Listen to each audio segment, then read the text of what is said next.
Hello, hello. My name is Sharp Eyes, Hey guys, back with Crucifix. and we are back. Now if you would like to see the stream in 720p, I think that Little Skank and S3 are going to cast simultaneously in 720p.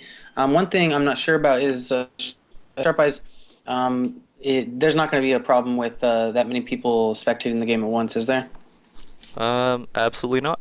Okay, great. And so anybody who I'm not sure when they're going to start or if they've already started, but if you would like to listen, if you'd like to see the game in 720p or listen to some other people talk, you can go over to. I think they're going to do it on Little Skank's channel, so it would be Twitch/Little Skank SC2, I think. But yeah, just letting you know there are now. And okay, Little Skank just linked it in the chat there. So if you would like to, if you'd like to see it in 720p, um, or for any other reason, you can head over there.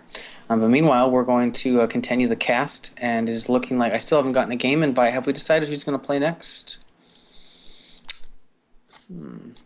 It is looking like we have not in the clan chat here.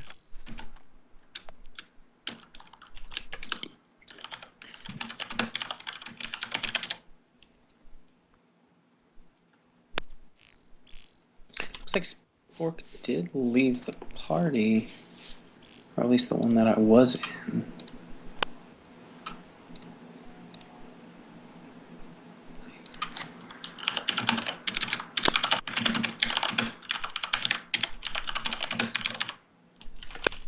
Oh, okay, so it does look like we are getting invited.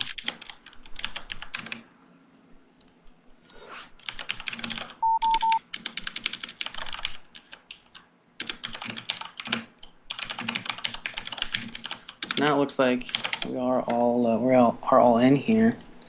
A little confused about what's going on here.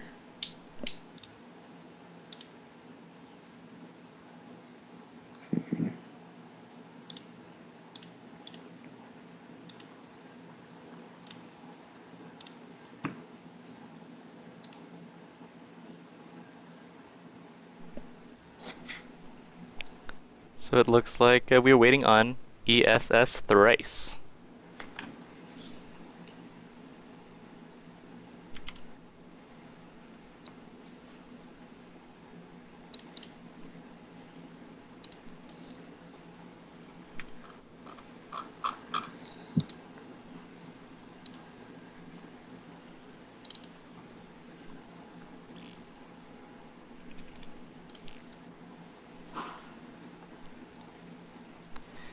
And it might be that he is AFJ, away from Jambalaya. Indeed. Is that Zergling Jambalaya? No, actually this is SCV Jambalaya. Oh, okay, great. A lot more components. The main difference between SCV Jambalaya and Zerg Jambalaya is that the SCVs sometimes will actually get their fusion cutter inside the jambalaya, so you might get a small bite whenever you take a spoonful. Luckily, they don't have too much. They don't do too much damage, so shouldn't be too painful.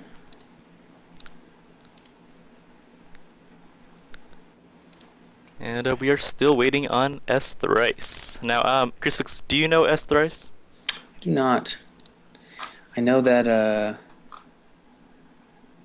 he's a pretty good player. I don't. Yeah, I haven't talked to him too much. I think he was in charge. He was one of the players in charge of casting for the Mayflower tournament that we just had. So he is definitely an experienced caster.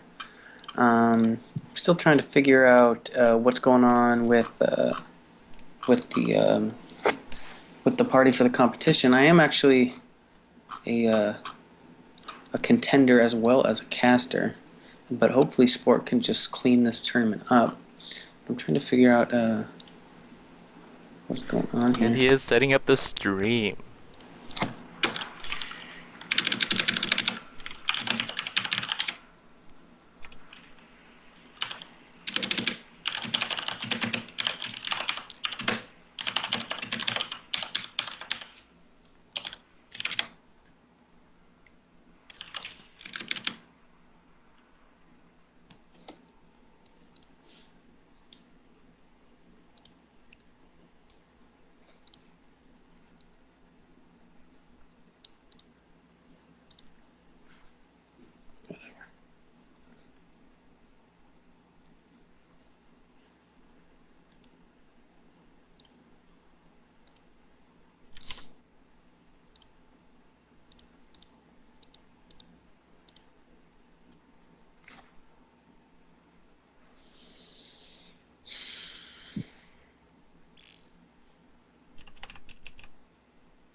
And he has joined us. Awesome. And the yay has been typed out by Merizmatic. And he asks, is everyone ready? I don't know.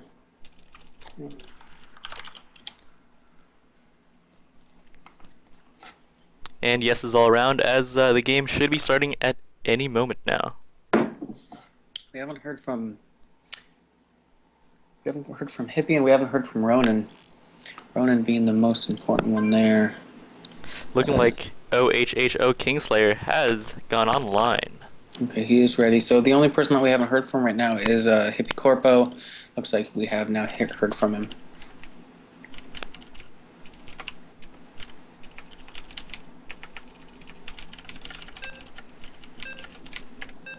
And the game is starting right now. Awesome. Doesn't look like it's going to be another TVP. A lot of Terran. A lot of Terran today. We haven't seen a single Zerg all day. All Terran Protoss. And it is looking like an interesting map here. Newkirk Precinct, one of the maps of yesteryear. Yeah, I haven't seen this map in a little while. Is it so is the way it worked that is that the losing team always gets to pick the losing team always gets to pick the new map? I'm not certain of that, but I think that would work out pretty well. Okay, so this is it's not a small map, but it's definitely not big either. The potential for drops is really big because you can go straight to the main, and if you can get your Stargate on the not Stargate, well yeah, if you can get your starport right on the left hand side here, if the Terran player was to do that, he could have his drop all ready to go and getting over there very quickly, and hopefully the Protoss player prepares for that. All right. Let's introduce our players. In the bottom right-hand corner here, we have the gold or orange Terran team. You are Rorin. And in the bottom left-hand corner, we have our very own Heartland Hitman Spork as the Blue Protoss. Now, judging from his name, I think that he enjoys using sporks. I think he would too. I mean, why would you not like both a spoon and a fork at the same time? There's no downturn to that because it's just it's the best possible combination. Well, honestly, back in grade school, the sporks that we had were made out of this cheap, flimsy plastic, and it was really hard to actually eat your food because sometimes they would just break. Yeah, that's true. And the thing is, like, they wouldn't even give you a knife; they would only give you a spork and a napkin. So they'd assume they'd want you to use the side of your spork as your knife. So you're using your spork as a knife and a fork and a spoon, and so you use your spork as a knife to cut up your food, and then it breaks, and now you're left with just the end of it.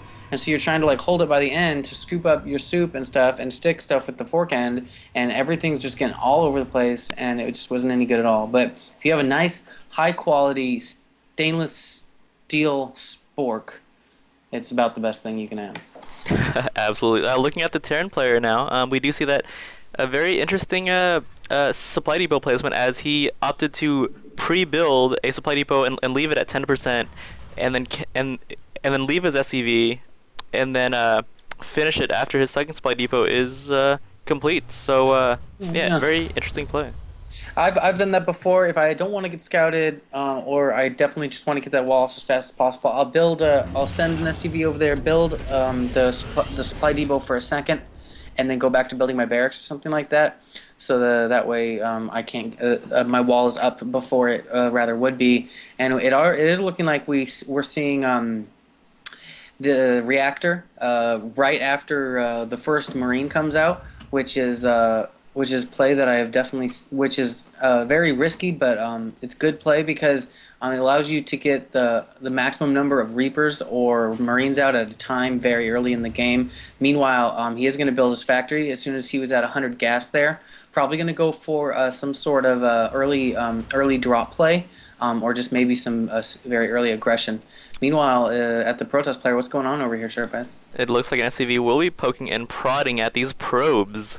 Indeed, it will. The SUV may go down here. from this hero stalker. It's looking like the SUV might Oh, poor no at the SCV. very He will be end. turned into SCV Jambalaya tonight. He will, and it's looking like we do have a Twilight Council going down, a very early one actually, and maybe a little bit more Blink Stalker play like we saw in the last game. Meanwhile, some very heavy one base play coming down from the Terran player. This is starting to look a little bit like a. This is definitely starting to look a little bit like a either a one base rush or a like an eight, maybe an eight marine. Maybe like an 8 Marine early drop, or another one of those two mine 4 Marine drops, because that was very effective against Spork in the last game. Unfortunately, Woozy wasn't able to capitalize on it, but I think he might. I think he is gonna probably go for another one of those 4 Marine 2 Widow Mine drops into the main of the Protoss player. As 2 mines will be being made here, and Right. Medevac will follow. And we do see Blink being researched again. And I guess Spork is saying, if it's not broken, why fix it? Same exact play actually as last game. He's going a mirror of his build, moving out once again with 1 probe and 3 stalkers to see what kind of damage he's going to do. Unfortunately, they're not going to get too far. The stalkers are going to get shut down by the Marines. Well, I don't even think that Spork is going to engage, because he's going to see the bunker and the Marines. But meanwhile, a drop is getting set up and sent directly to the base. But I think, oh wow, it is seen by the Protoss player. So very good there. Really shut down the Terran's entire initial plan, and it's looking like he is going to reload it. With the same composition, and maybe going to go around the other side. It is looking like that is what he's going to do is not going to give up on his drop, and it doesn't look like the Protoss player is going to prepare for it any more than he already was. Doesn't have a forge down yet, so won't be able to build a cannon, and doesn't have a robotics facility either. So once this mine gets buried, if it ever does, it's going to do a lot of damage. Looking like the Medevac will be going around. Oh wow! A big blink is going to come into the main base. A big blink is about to come in. Oh, Yep, and a blink did happen over here as the stalkers all blinked the stalkers into the are now base. into the main base, right in there. The almost the entire army is either a Widow Mines or it's focused in a drop right now. He is going to pull that drop back to his main base to try to save, but he's probably gonna lose so many of these probes. And meanwhile, the mines will be getting dropped down here with Marines trying to kill all these probes. It's looking like the Terran player is so concentrated on and now he does have him at a position where he is able to deny all the mining for the Protoss player as well, but the Terran player has definitely lost a lot more as far as tech goes. And wow, another big blink to go back into that natural expansion. This Widow Mine will probably go off, kill 1 stalker, but it doesn't really matter because the army just isn't there, and every time he produces anything, he just gets shut down immediately. I wouldn't be surprised if I saw a GG any second here. And it is looking like the Terran player is going to try to keep this game going for as long as he can, but I don't know how. I really don't know how much the Terran player can do at this point. Hopefully we don't see the Terran player build like supply depots like on all the corners of the map to try to just annoy us. But it does look like he's going to go for a base race scenario, because he's basically saying, I'm just going to try to take over the Protoss's base where my army is and kill all these buildings, because I can lift my buildings up, and the Protoss player and the probes will electrocute several Marines here. Yeah. These Marines are going to go down, and I think we might see a GG here, depending on. We have Widow Mines in the main base here, and I guess he's just going to move his stuff, move some of his stuff behind those, because he knows the Protoss player might not want to go through that small minefield. But it's only two mines; it's not that big of a deal. And yeah, the army is non-existent for the Terran player. Looks like the Terran player is going to move his SCVs to the upper right-hand corner of the map. Going to try to repair this.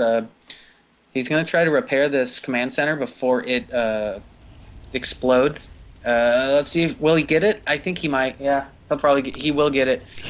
But he actually doesn't have enough mineral to do so, I Oh, think. you're right. He doesn't have enough mineral. Oh, he doesn't. Oh, he doesn't. And that'll explode. Oh no, he just got. Well, that was weird. Okay, now he's out of mineral, but he needs to mine right now.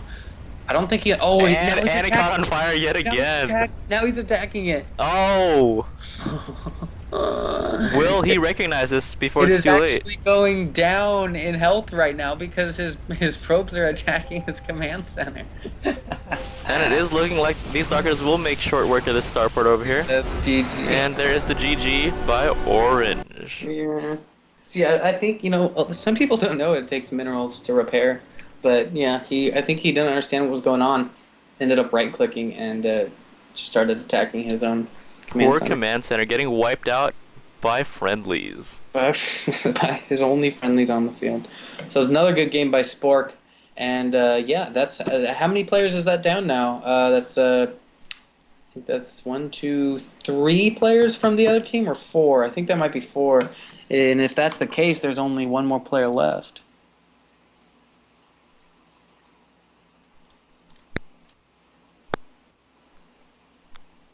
Looking over here, we do see that the Terran player was in the lead at one point in the game. Indeed.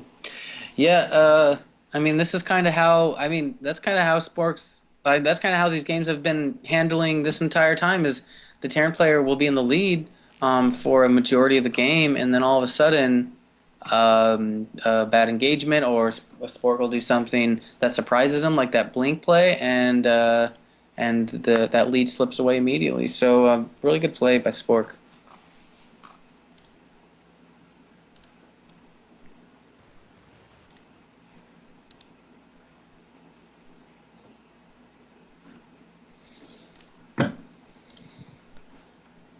And yeah, so Spork is doing very, very well. Yeah, I think we might be at a position where there will be only one more game, if I'm correct. Okay, so we had Terran player. Yeah, it's either three or four. I'm not sure now. I'll have to ask. But yeah, I think we've been through. I think we've been through four opponents.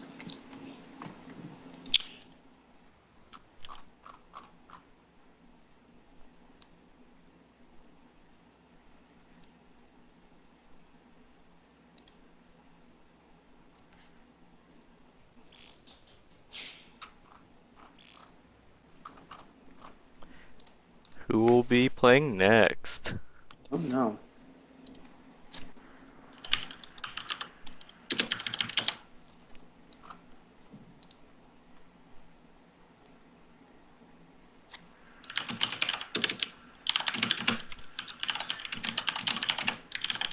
Now, Crucifix, I have another burning question to ask you.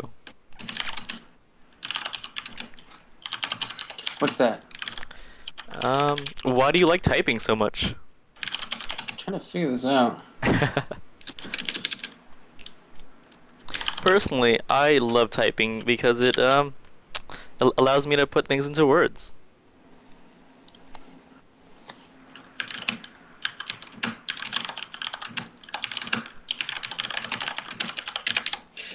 Yeah, see what happens is you have something called a computer and a keyboard that allows you to put manual input into the computer, and the only way to talk to other people on a computer, unless you use like Skype or something, is to type. And so like that's mainly what I use it for. Or if I'm trying to record information down, I'll type as well. I mean, honestly, if I didn't know how to type, I would probably be a vegetable. Yeah, exactly. Or my mother.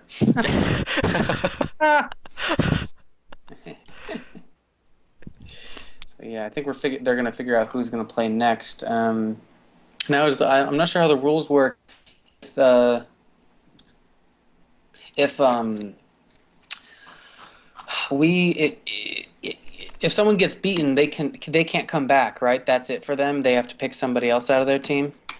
I think so. Yeah, I think that's how it works. And So I think they're just trying to figure out who could possibly beat Spork. And I think what they need to do is pick someone who's not Terran, because Spork's already beaten two, and so or maybe I think he's even beaten. Yeah, he's beaten two Terrans. Already beaten three.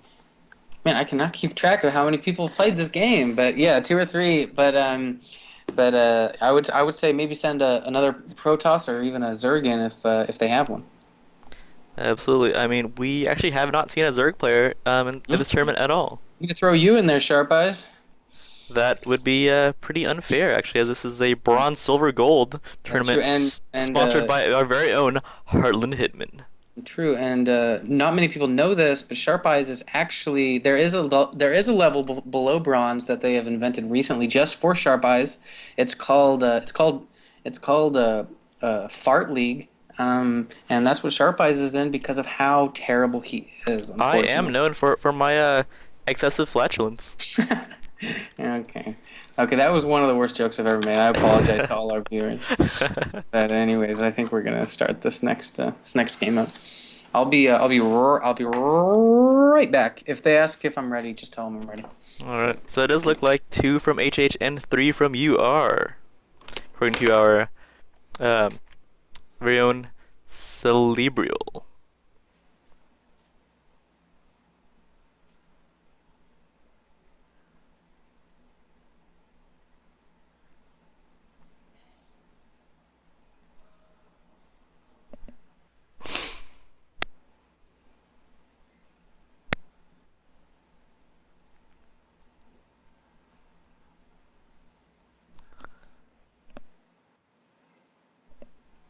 So it does look like the current score by viewer OXZELXO. Um, our current score will be 3-1 with HH in the lead. So yeah, things are looking pretty positive here for Heartland Hitman, as we are known for our bronze, silver, gold prowess. Indeed, and it is. Do you have a silver player coming in here? I'm sure he has all the skills necessary, hopefully, and probably gonna see some good StarCraft 2 coming up here as soon as everybody's ready to go. Ready to go indeed. Indeed, indeed, indeed. No, it is looking like we are still winning in the casting wars. Sharp Eyes and Crucifix versus Lil Skank and Essathris. And Sharp Eyes, do you think that's because of my sexy voice? Because that's what I think it is. Honestly, I think it's because we talk more about jambalaya. That's what I think it is too. But yeah, thank you guys for watching our stream. And anytime, while we have you guys here, if you ever have a game, not even in a tournament setting, if you ever have a game that you want casted, you can send it to WeCastSC2 @gmail.com, and we'll cast it and put it up on YouTube and have it as VODs on our Twitch channel, and we'll cast that game for you for free, no problem. That's just what we enjoy doing, and so yeah, just let us know. Absolutely. So it does seem like we are waiting on a bunch of people here. And this lobby is very full, as we have 8 total players. Now, Crucifix, when was the last time you saw 8 players in a single lobby? I have never seen that many players in a single lobby, unless you're talking about a different game altogether, like League of Legends. So, but no StarCraft 2 have I ever seen 8 entire players. Now, is there a limit to the number of players you're allowed to have in a lobby, or is it just endless as long as everybody can? As long as everybody can um, it doesn't lag. I don't think there's a limit. I mean, there might be once you get up to like 15 or 20, but not anywhere close to we're not anywhere close to hitting it. That's for sure. Absolutely. And it does look like Orc has been trying to ninja his way into the lobby again and has been forcibly removed by our Several bouncer. times. You have to respect his effort to get into the game, but you definitely don't have to respect him as a person. Absolutely. I mean, Orc is a very persistent individual. He just really likes to get into things. He does. Oh, and he's trying again. Let's see if it's going to work. He is a spectator currently. Will this work out for him? This is a bold move, and he is gone And he once has again. left the building.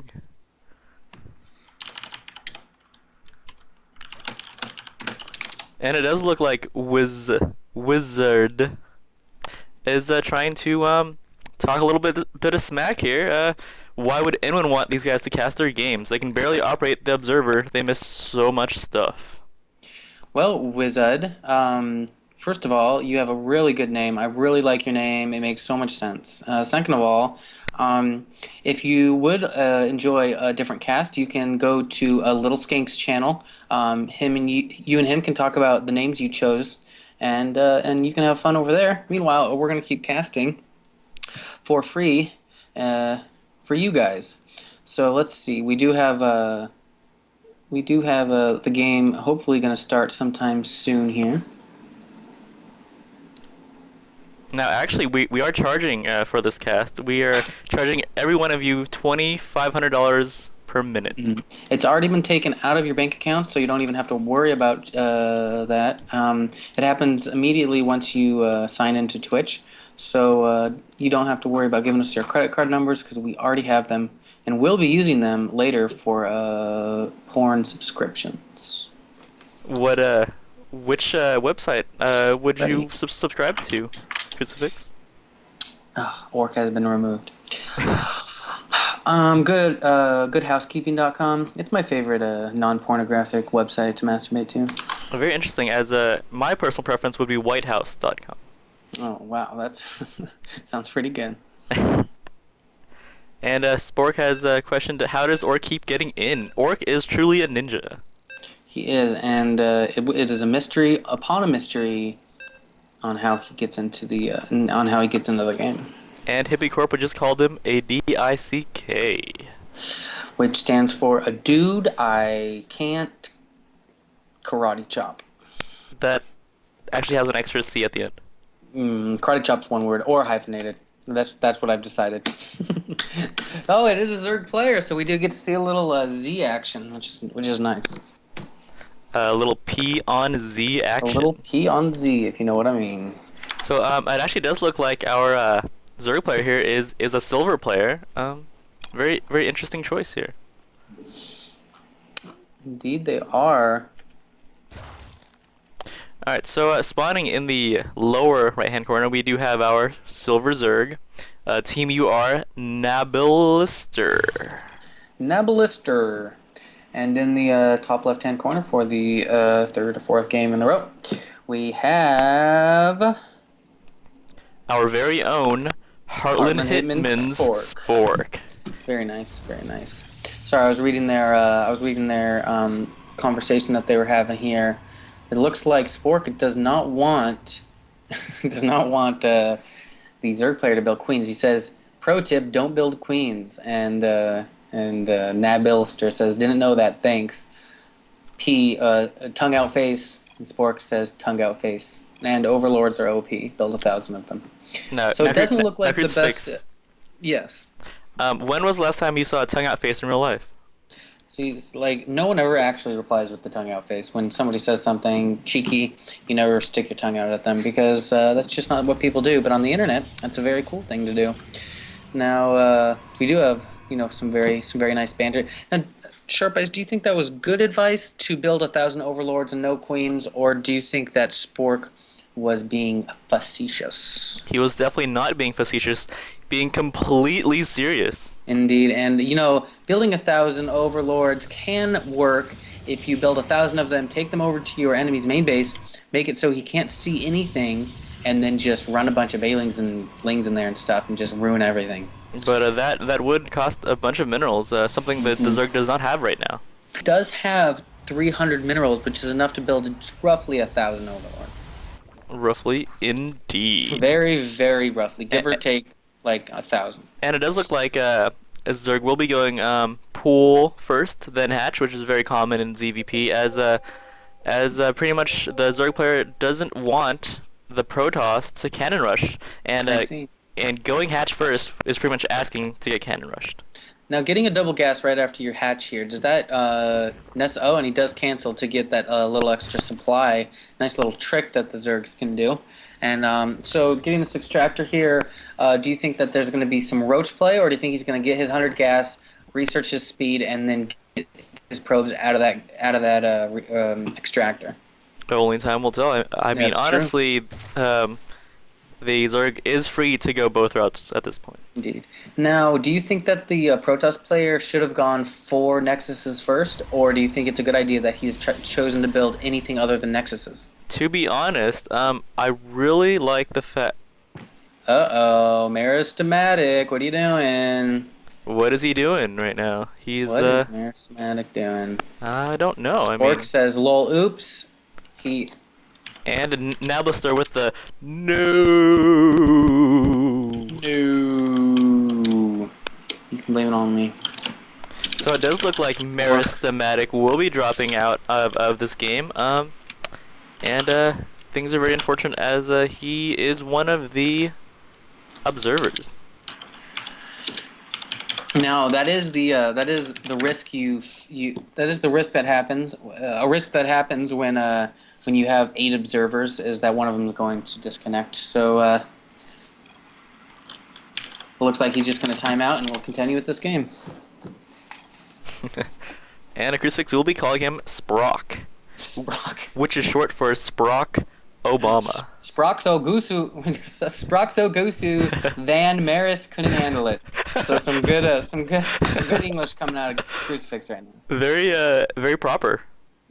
Very proper indeed. Indeed. Okay, so time went to 0. He is now kicked out of the game. Never to observe again. Oh, another freeze, another little bit of lag.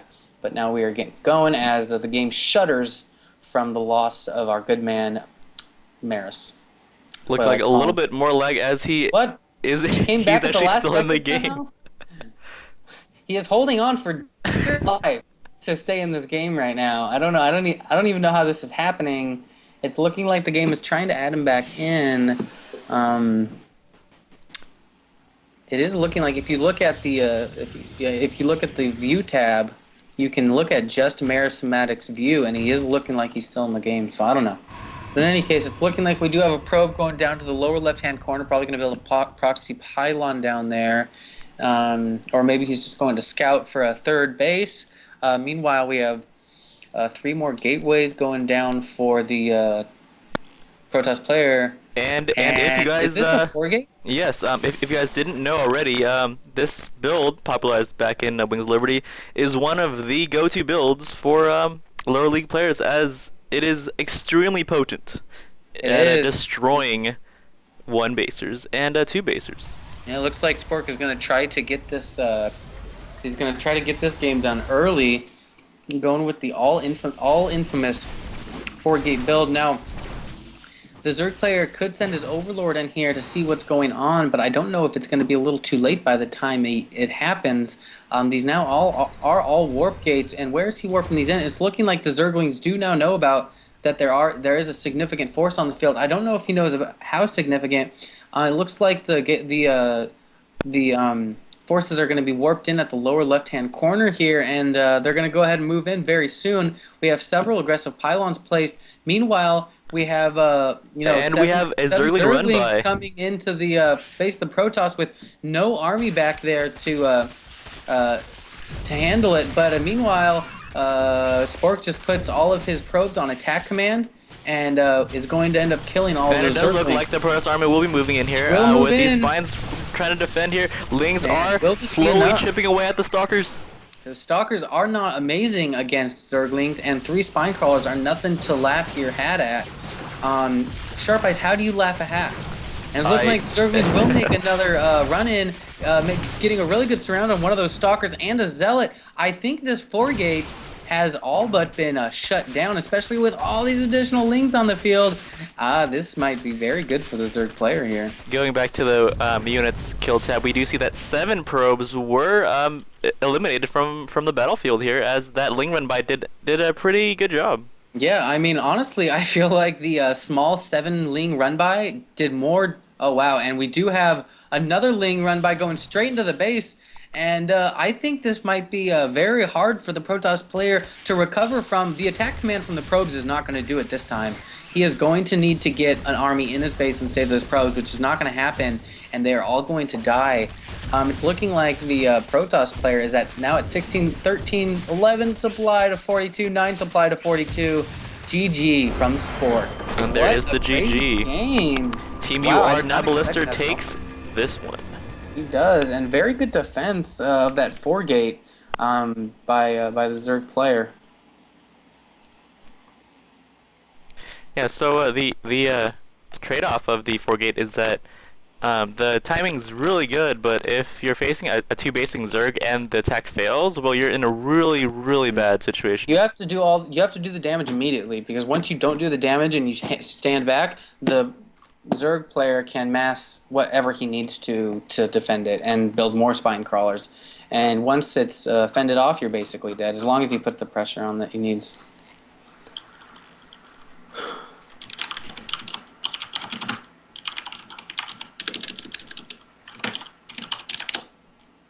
Let's see if I can't play.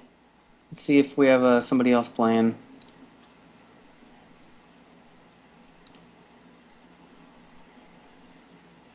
Alright, so looks like some people are offering to play here.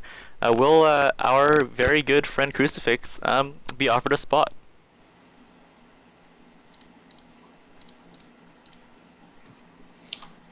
We have the thing is I think we have 5 gold players, so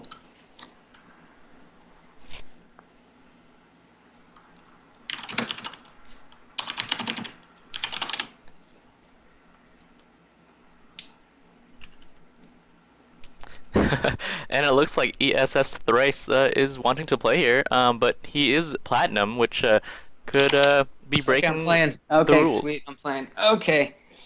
Stretching out my arms against gay old Zerg. Okay. I'll see you guys soon. I'll get off the stream now. And Crucifix will be retiring from the stream, but Okay, I'll come back if I lose. Peace, guys. good luck, Crucifix. Thanks. Bye-bye. All right.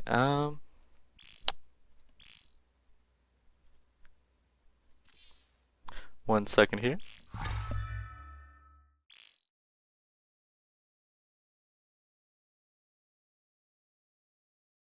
One second while I figure out if we can get a co-caster on.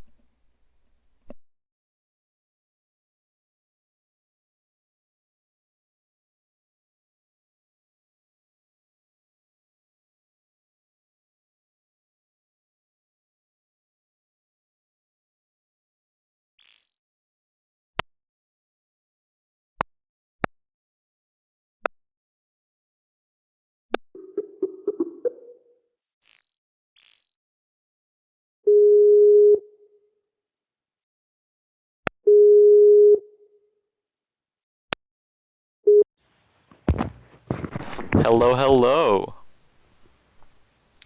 What is up?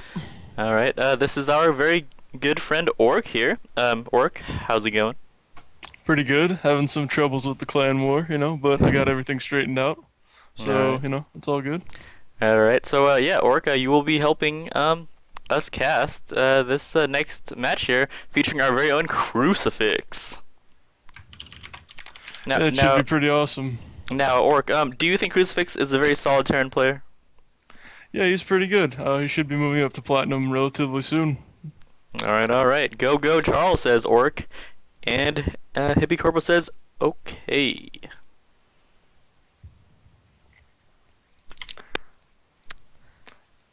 Orc, if you had to pick a race, what would it be? Would it be Terran, Zerg, or Protoss? If I could restart all over again, I'd probably pick Protoss, just 'cause their all-ins are way too OP. And again, Orc has stated multiple times that Protoss is OP.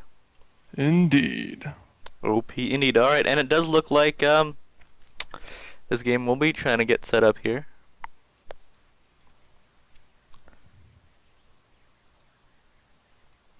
Looking like they're debating on which map to pick. Orc, what is your favorite ladder map right now? Um, let's see. Look at my win rate. Hang on. Letters, statistics. My favorite map because I win it on it the most is probably Akalon Waste. I have a 70% win rate, so yeah.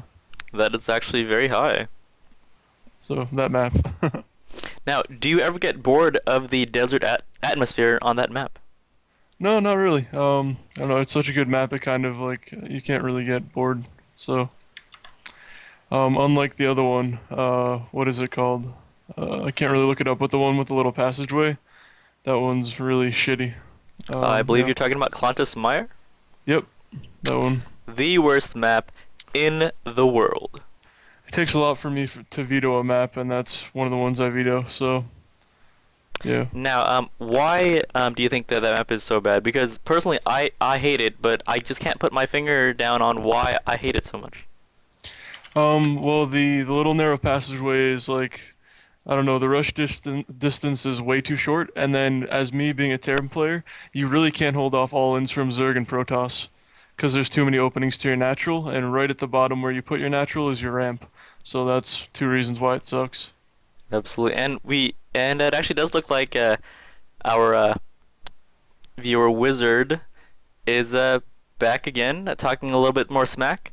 "Quote unquote Protoss OP. That's why it has the lowest win rate in all the pro leagues. This is why you don't let noobs cast." So I believe that he is calling us noobs. No, no, no, probably just me. You're doing a good job, but yeah, I don't know, Wizard. What league you in, bro? And Orc is calling him out. Will Wizard respond to this? You're GM, right? Get back to me. Oh, snap. And it looks like the topical ointment has been applied. And yeah, it doesn't look like Wizard is responding, so looking like Orc has won this battle. Yep, good game.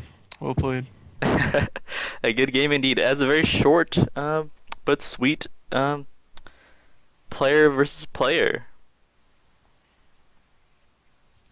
Yeah, at least be half decent before you start talking shit. That's all I gotta say. Agreed. And yeah, it doesn't look like Wizard is replying at all.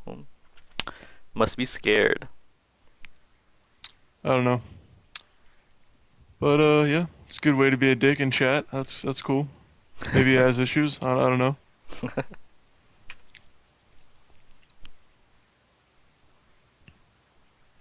But yeah, hopefully this game Charles can get the win. Do you know what race he's playing against?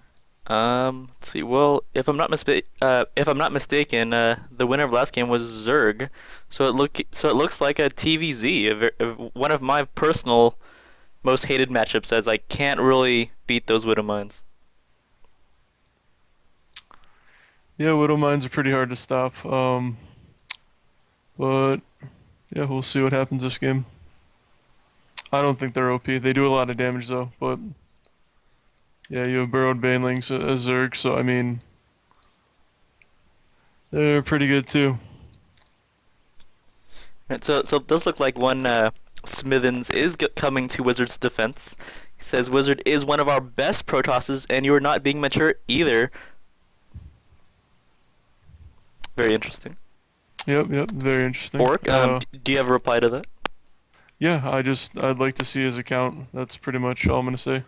Alright, and Orc is calling him out yet again. Will we get a profile link to Wizard's profile account?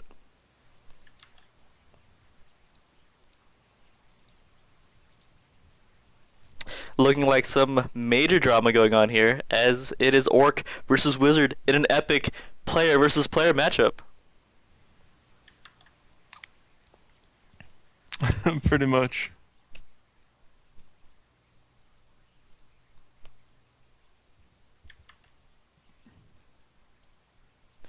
And Awesomer95 states that the drama is killing me. Absolutely. I mean, here at WeCastSC2, we thrive on drama. So if you want to start some drama, we welcome it. Yep, for sure. Just waiting for the game to start.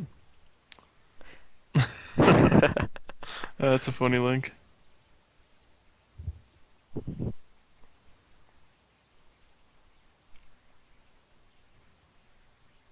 I don't know, he hasn't been replying, so I can't really say anything. Looking like a 2-0 here for our good friend Orc. GG, good game. GG no re indeed.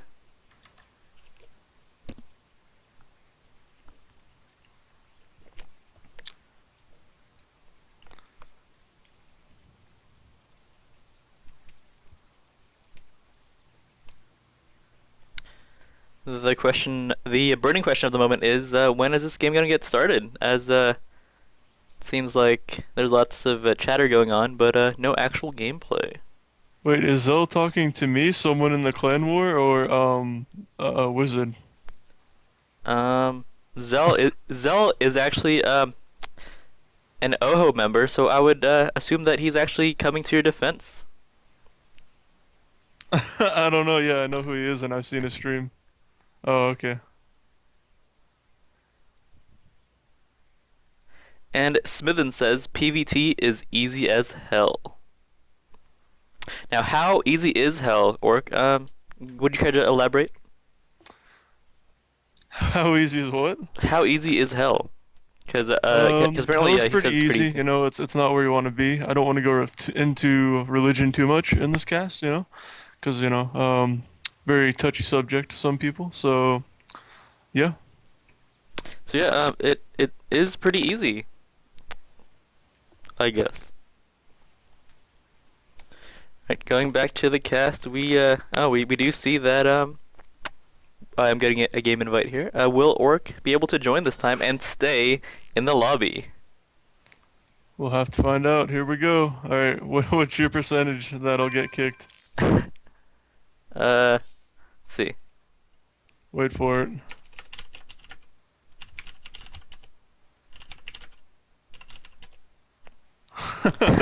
He fucking hates me. That's pretty funny though. It's all good. All right. And it will be looking like Crucifix versus Nablister in this epic 1v1 TVZ matchup. I get the clearance because the caster left. So yeah. All right, Orc, who do you think will seal the deal in this game? Oh, let's take a look. So Napster silver versus Crucifix gold. I have to look at Napster's profile. Well, he used to be plat, so well he's gotten plat once. It should be a pretty good game. Can't really pick a winner at this point. So it is looking like Nablister was platinum, so but he's currently in silver, so it means that he's gold? Question mark. Yeah, that's what I'm gonna say because a lot of people went down in leagues with the release of HOTS. That's for sure. For sure, indeed. The game is starting now, so let's take a moment of silence as we prepare for this epic game on this interesting map. I can't say I've ever seen this map being played. I've never seen it. I may have watched it on a Korean stream, but I haven't played on this one either. Let's go ahead and change the camera view. Big shout out to Zell. Shout out to Zell for being so awesome. So Gosu. Alright, so it does look like this map is DF Illumination, and this will be a TVZ. So let me go ahead and okay. Alright, so spawning to the upper, spawning on the upper left-hand corner, we have Team UR Nablister as the green Zerg. And Orc, would you do the honors for Crucifix? And to the bottom right, we have our blue Terran player representing Clan oHHo. It's Crucifix. Absolutely, Heartland Hitman's very own Crucifix. Now, we do see that both players are playing a very typical ZVT game here, massing workers. Now, Orc, do you usually see any deviation from this? No, not this early in the game, that's for sure. Alright. Orc, what do you think the Zerg player will be doing this game, if you were to speculate? Well, I'd probably say hatch first, and then spawning pool. And then it depends what he's gonna do from there. And we'll know soon. Now, is pool first ever an option in ZVT? Yeah, it is if you're gonna go for a strong one base all in. At least as far as I know.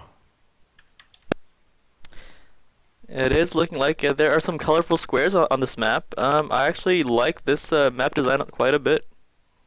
Yeah, it's pretty cool. Looking at the Terran player, we do see that he is tossing up a barracks here with a drone coming right on in to say hello. But and it looks like the drone will be trying to harass, but to no avail, as the SCV is fully protected by the metal sheathing of this barracks. Now, Orc, what kind of metal do you think that this barracks is made out of? Gosu metal. And would that be metal for Gosus? Yep. So we obviously know what type of player Crucifix is. Yep. All right, so Crucifix will be walling off this drone over here. The drone is very confused at this point, and we'll just sit here for a few moments. As we do see a hatch coming down by the Zerg player after the pool. So very, very interesting play here by the Zerg player, opting for a gas pool then hatch. Possibly some speedling play or some banelings. We will see. Yeah, like I said in a lot of games that we played, like it's going to be Speed Bane or Speed Bane Roach, or even Ling Roach is really good too. But those three units with a mix of compositions are really likely, or they happen a lot in this early game matchup. And it does look like the Zerg player will be messing with Crucifix here, trying to build it and cancel this extractor. Now, one important thing to note is that one Marine can actually not take down an building extractor, so it does look like he will be enlisting the help of his fellow brethren, Marine, to help him out here. Yeah, Jay and then Silent Bob, those are the two names of those guys. Absolutely, cool. But one should be slightly chubbier than the other. Well, I mean, the suits are just so big you can't really tell. That's the whole reason why. So, yeah. Absolutely. As we do see the extractor being taken down here, and two more barracks are being employed by Crucifix in addition to a command center. Orc, what kind of build is this? Well, he went 1 rack CC, and then he's going up, throwing 2 racks before that, which will make a total of 3. This is a pretty basic build. You can open with Reaper, which is what usually I do, but it takes a lot of control, which I'm pretty bad at doing as well. But this is a really safe build. But if Nablster sent a bunch of Zerglings early game, it would have been a lot of trouble for Crucifix, but he didn't, so we'll see how this one turns out. Very interesting thing to note here. We do see an engineering bay out at the choke here of the natural. Why do you suppose he did this, Orc? Say that one more time. Skype was acting up. The E-bay has been placed outside the choke here. Why do you think he chose this location? Well, he's gonna have some sort of wall off, is what he's definitely going for. It's gonna be interesting to see what he does, like for the placement of his other buildings, though, and where he puts them. He should. There goes his tech lab. He should be getting +1 and stim coming relatively soon. He's got his main fully saturated. Now he's gonna start saturating his natural. While Zerg players teching with speed or without speed? Did you see him get speed? We do see some Zerglings here trying to harass the Terran player, but will it be enough to do some heavy economical damage here? Looking like Lings will be getting a partial surround on some of these units. And it does look like Crucifix will be trying to step away, but no, looking like those Lings got it under control as multiple SCVs and Marines have been killed. I mean, 12 units killed and 3 SCVs with a couple of mules in the mix. So things actually do not look very good right now for Crucifix, as these Lings have done significant amounts of damage. No, this isn't good. Lifting a CC, losing a lot of SCVs, losing 2 depots and an engineering bay, but Crucifix isn't out of this one yet, but this is definitely really good for the Zerg player. Absolutely. As we see that these Lings will continue to take down these remaining buildings, and we'll pull up outside here. Will we see a bailing bust happen soon? Yeah, I don't see a bailing nest though. Yep, there it goes. So basically to hold this off, he has to, I would lift 2 racks, or at least lift 1, and then use more depots to wall off, because that's what you have to do in this situation. But then he's committing so much to this all in. We'll see if he makes a round of drones or Lings. Okay, so he makes a round of drones, so it's not a complete all in, or maybe he's gonna back off. I don't know what he's seen though so far with his overseer, so we'll have to see. Looking at the Zerg's vision here, we actually don't see that the Zerg has any intel on the inside of the Terran base here. The only thing that the Zerg knows is that the Zerg has, or the Terran has a command center and a bunker and a barracks. Yep. Looks like our Zerg player is gonna try and throw up his third. He's getting his gases as natural, so that's pretty good. He just hit tier 2, so we'll see what he does with that. Oh, he has a spire building, so Ling Bane Muta, very common build, but very effective, especially in HOTS. Crucifix is still trying to get and clear his natural, and we could have an engagement right here. And it looks like Crucifix is trying to test the waters here, but has retreated back into his base. And it will be looking like those Banelings will be preparing for a bust. Oh, and the Banelings get taken out, but not after killing one Supply Depot, as Crucifix takes this opportunity to move out here. Oh, those Banelings will get canceled. Marines are in a pretty good spot right now, and these Lings should go down. Lings will go down, but our Zerg player has quite a decent bank, and he's going to be able to get out probably 7 or 8 mutas, which will be not that good for Crucifix because he doesn't have any turrets up and his engineering bay died. So this is not looking good, but we'll see what Crucifix can do. And it's looking like the third is producing right now, and units are being reinforced with one spine crawler here for defense. Over at the Terran side, we do see that Crucifix has moved his Expo back into position and will be building some depots here to create a narrow choke. Looking like Lings and Banelings will be testing out the Terran defense here and will be retreating shortly. I mean, Crucifix... Oh. Yep. Crucifix isn't that far behind. I mean, he's only 8 workers. The Zerg is only 8 workers ahead of the Terran at the moment, but yeah, if he gets this completely walled off and then gets a third going, because our Zerg player hasn't really, his third hasn't finished and he hasn't got it saturated yet, yeah, he could be right back in the game. One interesting thing to note here is that the Terran player only has 2 SVs here on this left gas geyser. Do you think that this will affect him in the long run? It might. Not as much since he's going bio, but if he was going mech, I'd definitely say yeah. But hopefully he'll notice it soon. Alright. LOL from Crucifix. And the LOL from Crucifix. I'm not sure what that was all about. He's got to wall this off, this entrance to his nat, or else he's going to get pretty much screwed over by our Zerg player. And it does look like the Zerg will be moving in with a bunch of Lings and Banelings here. Can Crucifix defend this push? But it does look like a tiny little poke here as, oh, the Lings get in. Will they get partial surrounds? Oh, and the Banelings come in. Oh my god. Looking like those Banelings will get some really good hits on the Terran player. And yeah, his army was wiped out with a couple Banelings and those Lings. Yeah, that was not good. He almost got the CC, and the Zerg has +1 armor. That's almost done, which is definitely going to help him, as if he already wasn't ahead enough. This is not looking good for Crucifix. And it is looking like Crucifix will be tossed down an armory and 2 engineering bays. What could that signify here for our Terran player? Maybe some kind of Hellbat play and Hellbat drops. That's what he needs to get back into this game. I mean, but Nablaster is up 30 food, which is pretty good for this point in the game. He's making a few mutas. He's on his way with actually a lot of mutas. And he has a few in his base, but still, I don't know, it's not looking too good for Crucifix. And it looks like the ComSat will reveal the entirety of the Zerg's army, so let's see what that information will do for Crucifix.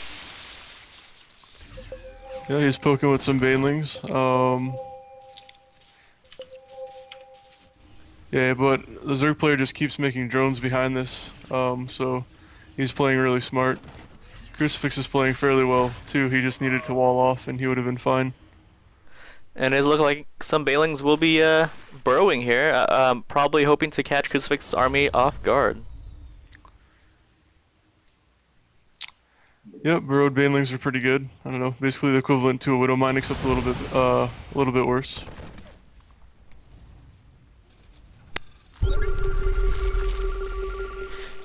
Looking like some more Banelings will be trying to morph in. Oh, and the Banelings Crucifix by surprise. Yeah, if these Banelings finish, the game's pretty much over, so we'll have to see what happens. And the mutas come in. And the Banelings get some solid hits here. Oh, things are not looking good for our Terran player. Looks like it's GG. And the Ling Flood will be happening as the Crucifix pulls some SCVs and attempts to engage. Yep, Ling's immune is doing a lot of damage. There's pretty much nothing else to say here in this game. Yeah, it's over.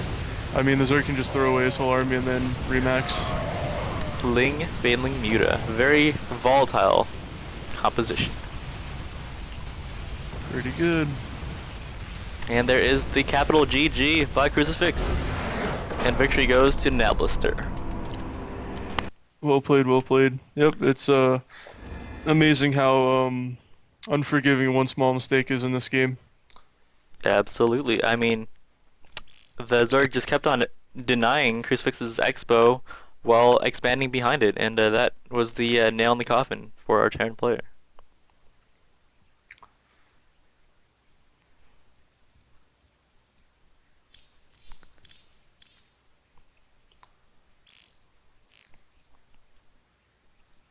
Just reading clan chat real quick. Alrighty. What is this tournament? Bronze to gold, he said? Bronze, silver, and gold. Correct.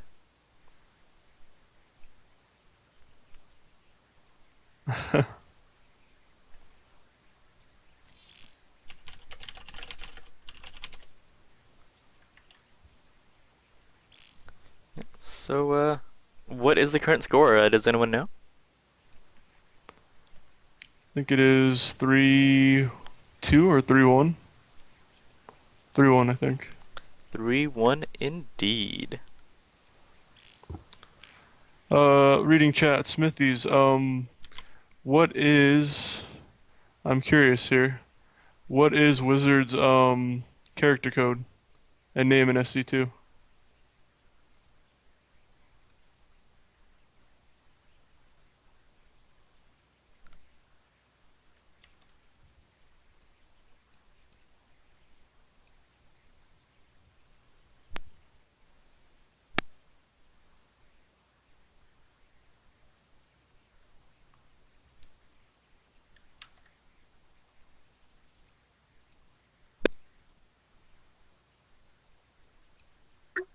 Apparently everyone has gone AFK. And it does look like Crucifix will be joining us. Hello, hello, Crucifix. Well, hello there. I'm glad you guys were able to just see that amazing play by Crucifix just now.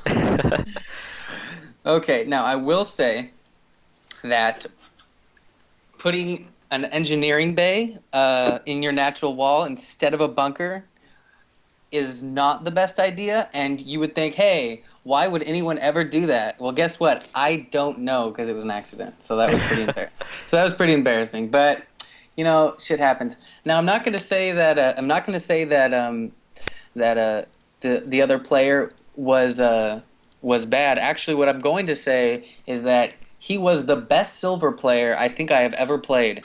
So, you know, not accusing anybody of anything, but he was very good for a silver player.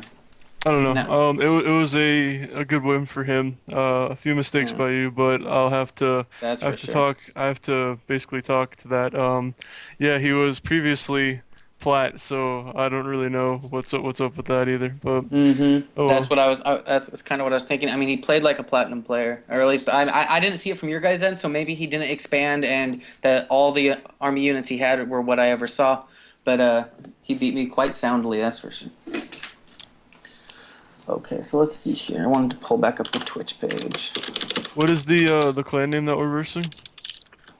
What is the what? The clan name that we were playing against? Oh, well, at first I thought it was like Con, but I think it's Team RUS or something like that. But I'm not positive. Let me look. Oh, it's Team capital UR. So TEAM capital UR. Team UR Comp. It's UR hyphen comp. So I'm guessing that it's two teams combined into one. Oh, cool. Either that or it's your computer. Yeah, yeah. Your computer. That would be embarrassing. And it looks like they are a mix of team from the CTL. I have no idea what the CTL is, but I'm guessing it's a league of some sort. Probably some I think sort it's a of college league. Day9 casted a little bit with it. Chobo college team. Team League. Chobo Team League. Very cool. Sounds intense. Yeah, indeed. Thank you, Smithens. Smithens. Smithens. Smithens. Check our website. We will. We will check it indeed. Indeed.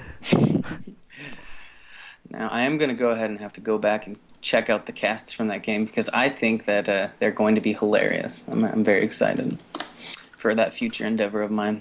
It's choboteamleague.engine.com, if any of you are wondering. So let's see, who's coming up next? Have they decided?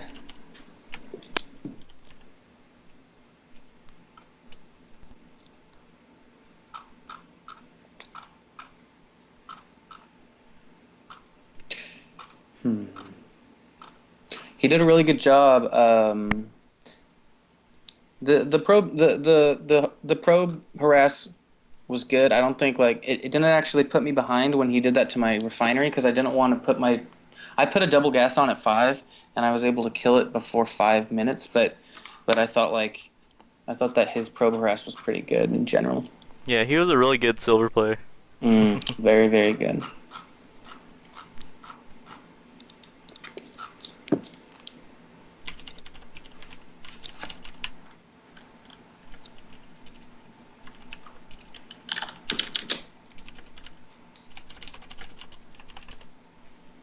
And it does look like we are 3-manning this cast.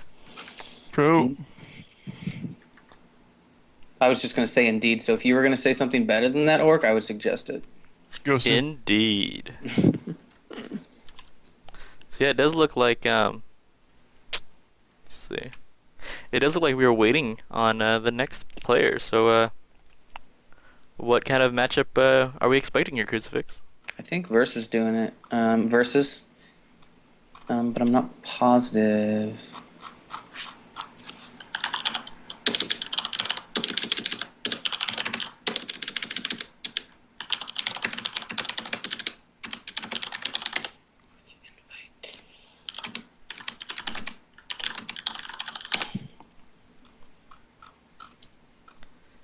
And it does look like in Twitch chat, ESS Thrice might be playing.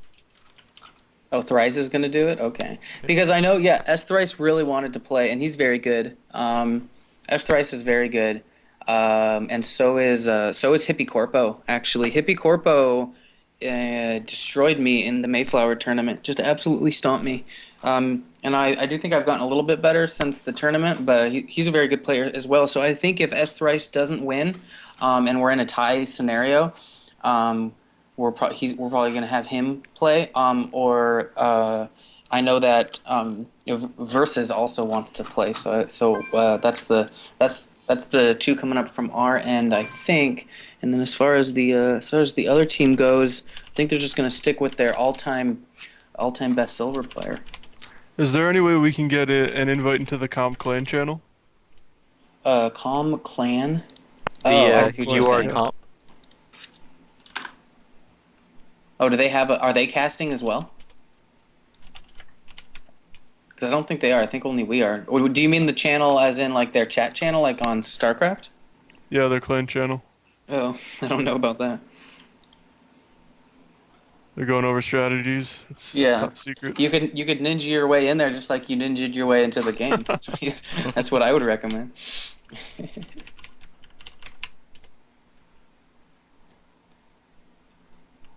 So it does look like ESS Thrice versus Nabilister.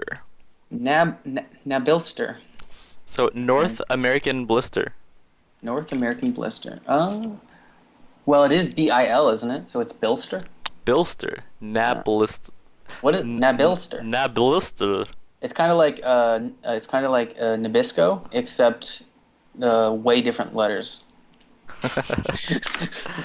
A very close comparison. Thank you very much. I'm gonna go get some iced tea. I'll be right back. And I'm going to get some cream cheese. I'll be right back as well. Gross. So, Orc, go ahead and take it from here for now, and then we will be joining you.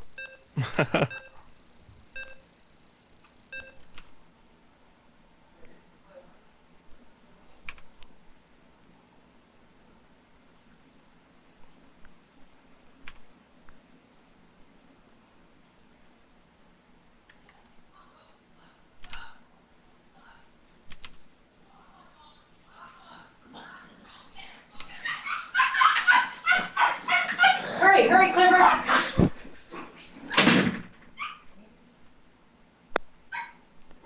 And it does look like we are hearing some dogs in the background. Who let the dogs out, son? What? Alright. Spawning in the lower left-hand corner, we have our very own Harlan Hitman's S Thrice as the orange Protoss. And spawning in the lower right-hand corner, we have Team UR Good job, keep it Nablister. up. Spawning as the green Keep up the good work, Zerg. everyone. Get out of here. Ow. Keep up the good work. Hey, you too. And it does look like Orc will be responding to Charles's relative. Sorry about that, Charles, tell everybody. your relative to keep up the good work My as well. sister is a giant douchebag, but I am back, and no more interruptions will be had. Alright, so this is our very first live TriCast. How does it feel, guys? Feels Pretty pretty good.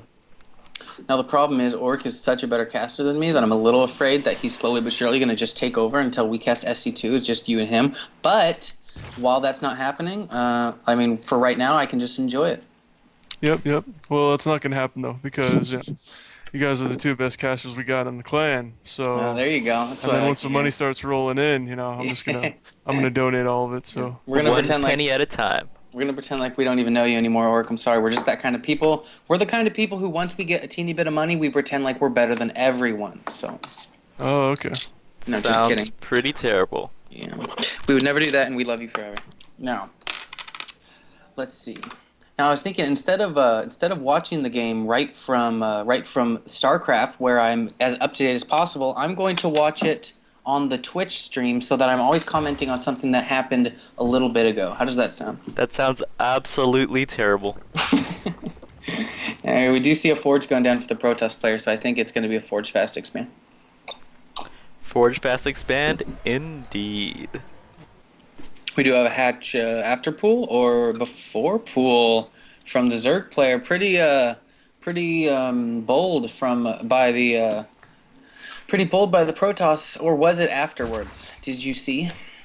I mean, pretty bold by the Zerg. That was the most confusing sentence I've ever heard. Oh my gosh. Okay, I said spawning pool. I think the spawning pool went down after the hatch. Nope, But before. Oh, it was? Okay, so it was very, very normal play from both players then. It looks like that drone will go down, and I think this one will escape. So we already have one drone down for our Protoss player. A nice little early game victory for our Zerg. Now, does the Protoss player know where the Zerg is yet? Has he had time to scout, or is that what he's going out to do right now? Going to the Protoss camera view, we actually do see that the Protoss has scouted the Zerg base, Okay, but we great. just were not paying attention. Apparently. Now and the Protoss does know about the expansion as well, so that's good. And it will be looking like, a quick third base by the Zerg, which is very typical nowadays in ZVP, as the Zerg player knows that the Protoss cannot really do much early game, and so we'll be pushing out those drones, pushing out that macro, and pushing out that baby. Gross. Now, yeah, I mean, if you see your Protoss player doing a Forge Fast expand, he's not going to be able to do anything to deny your third base anytime soon. So it is a good idea. So it's almost all universally safe to take that third base, especially because of the early game drone harass that the Zerg player employed there. Do you think that what kind of army composition do you think we're going to see here? Orc, what are the common TVZ army compositions going from the Zerg side? Zerg side, you could see Swarm hosts, but I don't think we're going to see that. It'll probably be Roach Hydra or Ling Muta. We'll have to wait and see. Throwing up his first gas now. And then the Protoss can go some kind of death ball with Colossi, Void Ray, or just a lot of Void Rays, like kind of mass Void Ray Phoenix. That's Yeah. also pretty common. Yeah. I think he'll do an Immortal push as well. So Oh, okay. Yeah, that's a really good idea. Those immortals just they literally bend roaches over and have sex with them against their will. So yeah, I mean, they're pretty big rapists, but then so again is the whole entire Protoss race. Gay. But yeah. And So- once again, we do see some trash talk by Orc as he really hates Protoss. he Yep, does. IMO Sentry all in incoming. AKA the parting build. So it looks like some IMO is going to be coming out pretty soon. Some ammo. Now we do have pretty good map control by the Zerg player. Sorry, I spent the night in Do the you kennel need yesterday. assistance, Charles? Spent the night in the kennel yesterday, and I think I have kennel cough.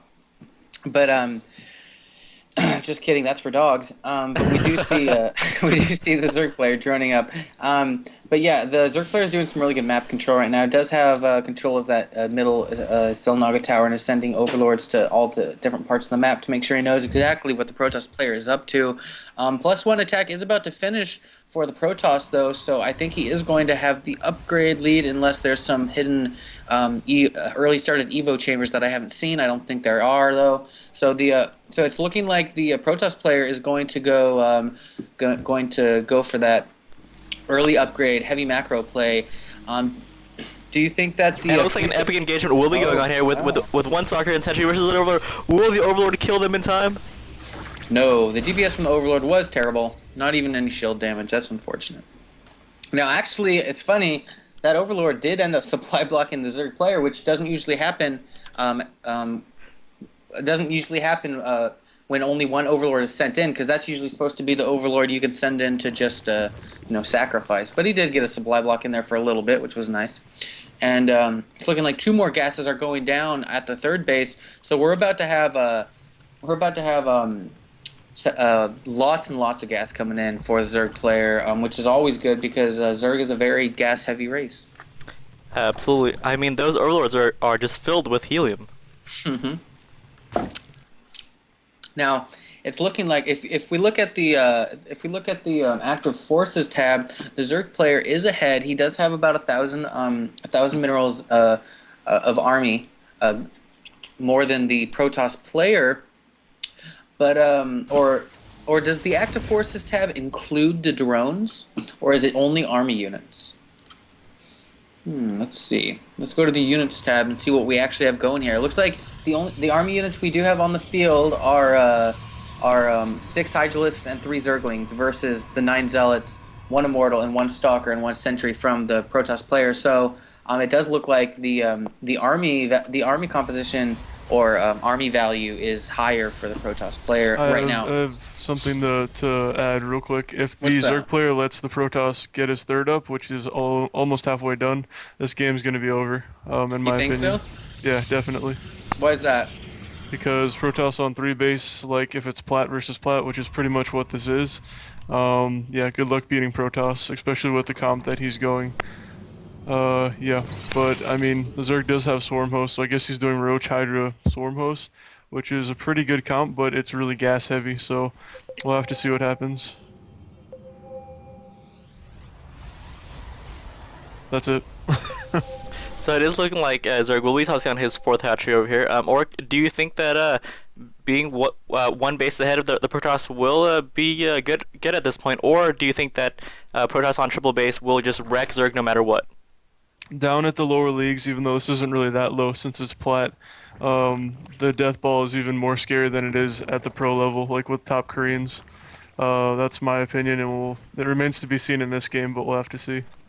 And it does look like the Zerg player will be moving out here with a small army of Hydra swarm hosts, mostly with 2 Lings in the unit composition. Protoss player having 1 Colossi and some random gateway units here, and 1 Immortal. So let's see if these swarm hosts can siege this and take out this Colossi possibly. He's gonna have to build an observer really fast. We'll see what comes out of his robo.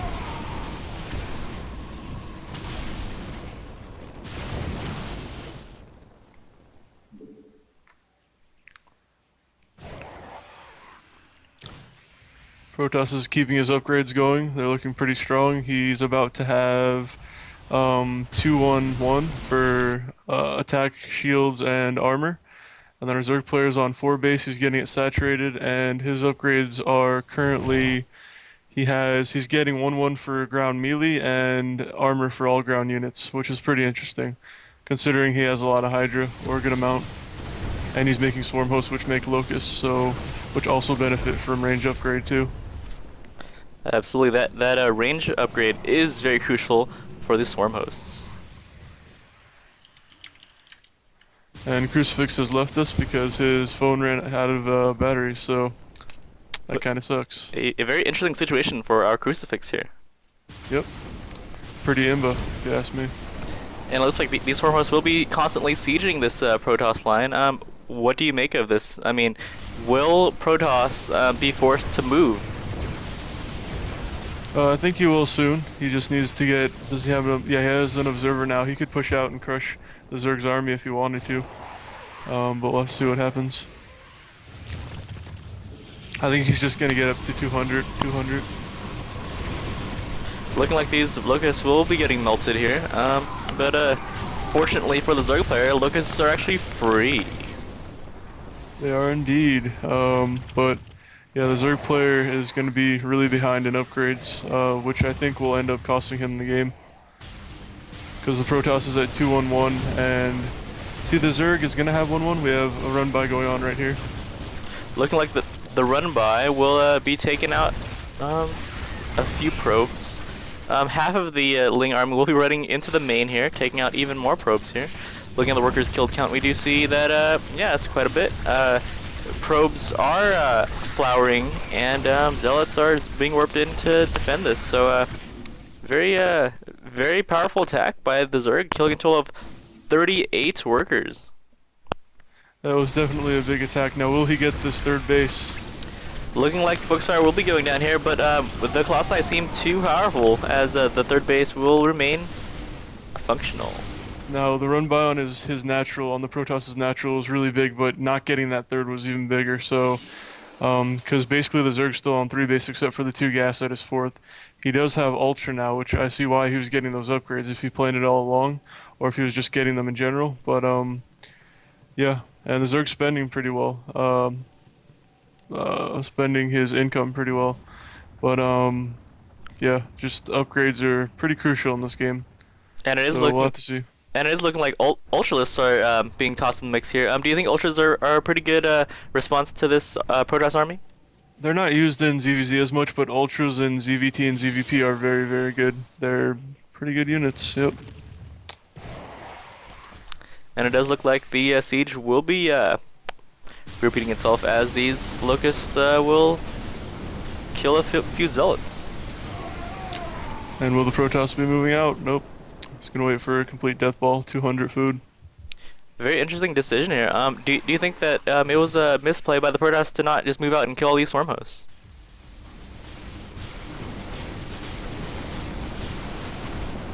Sorry, my Skype got out. What was that? Do you think that it was a bad decision that the Protoss didn't just move out and simply eradicate all these swarm hosts? Yeah, well, the Protoss can basically kill the Zerg anytime he wants. I think he's just waiting till he's completely maxed out, which isn't the worst idea, but I mean, the Zerg's setting up his 5th. He doesn't have all day. He's going to have to move out pretty soon, but I mean, he has 3 attack, 2 armor, and 1 shield upgrade, so that's pretty effective versus just the 1-1 of the Zerg player. Hello, hello. We have our Crucifix back in the fray as these Colossi will be getting taken out here by these Corruptors. Will this army be enough? Oh, and it actually doesn't look like there's much anti-air going on here, as these sentries are the only things stopping the Corruptors. Yeah. I think this is just so crazy. I've been watching this game. I cannot believe that the Protoss player has not moved out yet. I really would like to see. I would really like to see him move out onto the map. I mean, he wouldn't have even had to. He wouldn't have even had to deal with these corruptors if he had moved out a long time ago.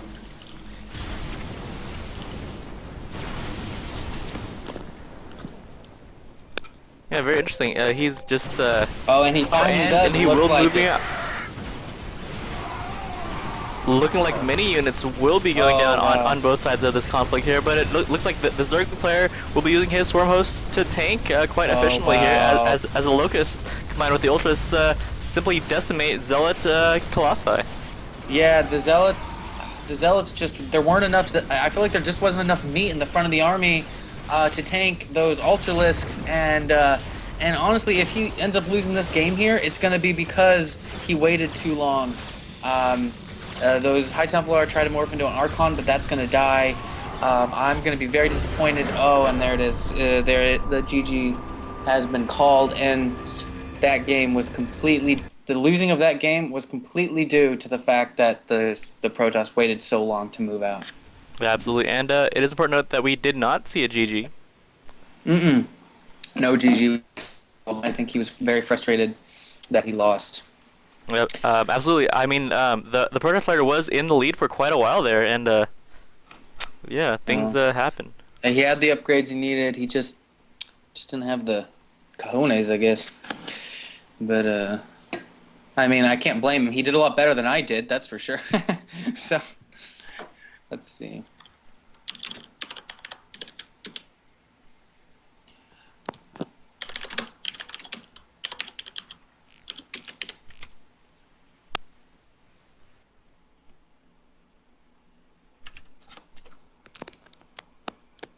Yeah, he definitely could have.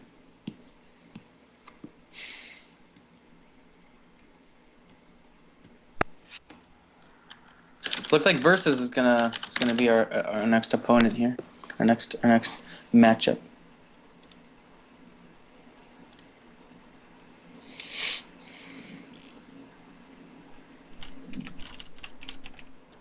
Versus does look like a pretty good player. He has a top 8 gold player, and he has won a good number of his last ranked games, so that's good. Now you get to do your homework.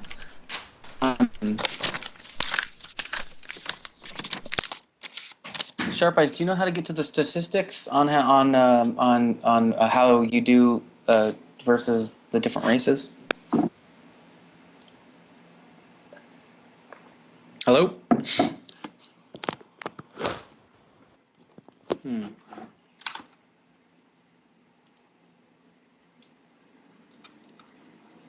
Oh, Sharp Eyes is going to be right back. He is going to the bathroom, and it's looking like Orc is also going to leave the cast. So you're just here with me, Crucifix. Now, this is a good time to ask me any questions you would like, if you'd like to know anything about WeCastSC2, about StarCraft. Anything you'd like to know.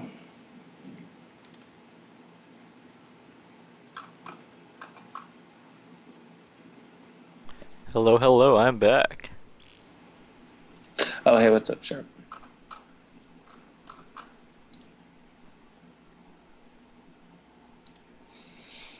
Just waiting for the next game to start up here. Looking at the Twitch chat here.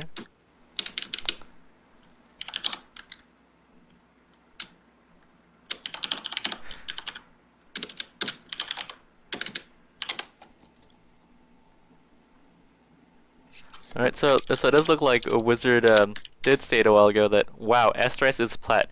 Unsurprising that HH is cheating. But I guess if you're so bad that you have to send a plat to beat a silver player, wow. Wow, indeed. Especially since their silver player was also formerly platinum. I'm not really sure why he would be attempting to say that right now, but I can tell you with all confidence in the world, that Zerg is much better, much better than any silver player I have ever met. Absolutely. And looking like some more conversation will be going on here. So apparently Wizard doesn't ever ladder. Very strange. And he talks a lot of smack. So very interesting. Very interesting indeed. But we welcome smack talkers because it actually adds a lot more flavor to this channel. I mean, sometimes you want to have a pizza, and then sometimes you just want to dump a bunch of crushed red pepper flakes on it, you know? Exactly. Smithen says, I'm telling you with all the confidence in the world, Nab never ladders. Not Wiz, Nab, not Wiz, Nab ladders. You're really dumb. And some wise words from Smithens. And that the name calling has begun. Indeed it has. Now, looking at a situation where we're playing with players who don't necessarily ladder as much as maybe they should to be put in the ranks that they should be put in. But in any case, we're going to move on with the tournament, and we're going to have a lot of fun. So here comes the next matchup against the unbeatable, it seems, Nabilster? Nabilster. One of the hardest names to pronounce. Indeed it is. This is my first tournament game. What a scary feel. It says versus. Alright, so it is looking like some gold. Wait, is he gold? Yes, he is. Some gold on silver action over here. Looking like not. Oh my god, I'm gonna say N. Just say Nab. Just say Nab. Nab, okay. Yeah. So it is looking like Nab will be shaking in his boots as as he prepares to face versus. I think we have literally 4 different sets of people casting this game. It's you, it's like you and me, it's Holt and Ezo, and it's Little Skink and S3s. But so you guys just have so many different venues in which you can experience this tournament, and I think that's pretty cool that we have so many people that are willing to cast for you guys. Absolutely. I mean, it's honestly all about the quality of the content, and yeah. Yeah. I mean, we've had people say that we're terrible casters, and we would like to welcome those, as it'll help us improve our casting in the future. We would if you honestly don't think that if you honestly don't like our casting, give us specific constructive criticism, and we'll work on making it better, because that's what we like to do, and we just want to make our casts as good as possible for all of you guys. Absolutely.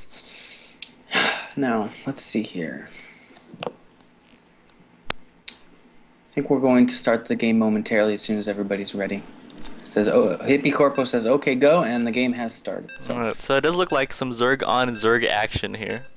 So a little bit of ZVZ. Now this is, if my math is correct, I believe, let's see, he beat me, he beat Spork, and he beat one other player. And when we started, so I think we are now at 3 versus 3 games. 3 games versus 3 games. So the winner of the next game will put their team in the winner of the next game will put their team in the lead, and then it'll be 4-3, and then if that team wins another one, I think the tournament will be over, because you have to get rid of all 5 players of the other team before the game can end. Absolutely. If I'm correct, if I know the rules correctly. Now this map I've never seen before, and the map that I played on, DF Illusion, I had never seen before either. That's why the game took a little bit of time to get started, because Hippie Corpo told me all the maps I could choose from, and he listed 4 maps that I had never heard of before. And so I was like, I have no idea which one of those to pick because I don't know which they are. And he went ahead and just suggested DF Illusion to me, which was fine. I thought the map was okay. The choke point for the natural was a little big. But in any case, let's introduce our players here. Sharp Eyes, you want to go first? Absolutely. In the upper left-hand corner, we have our orange Zerg player versus, and our very own Heartland Hitman's versus, to be Very correct. nice. Okay, and then in the bottom we have Team UR Nabilster, for going on his 4th straight game now, I think. So so he's doing very well. Absolutely. Zerg versus Zerg tends to be riddled with a lot of cheese these days on the ladder. So we will see if players will go for that. Oh, you know what? It says in the Twitch chat that it is indeed 4-3 already. So if Versus loses this game, tournament over. That's it. So he needs to win both this game and the next game, or else that's it. All right. So it does look like a early gas and pool over here. Absolutely. Now, when you're playing ZVZ, Sharp Eyes, what is your what's your go-to strat? My go-to strat is a 6 pool. A 6 pool. Wow, that is very, very bold and jerky. I am completely joking. Okay.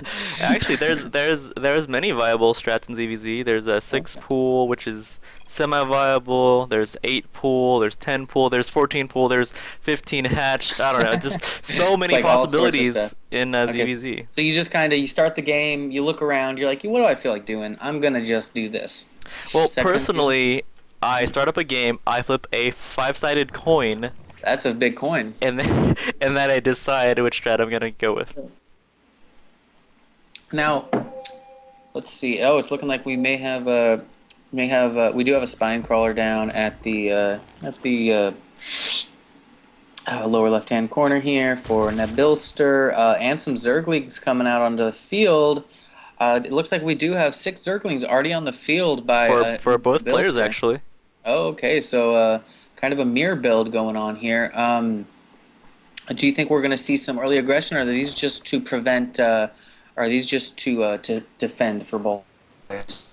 To be honest, I'm actually not sure what Green is up to right now. I mean, possibly going for a speedling timing attack right here.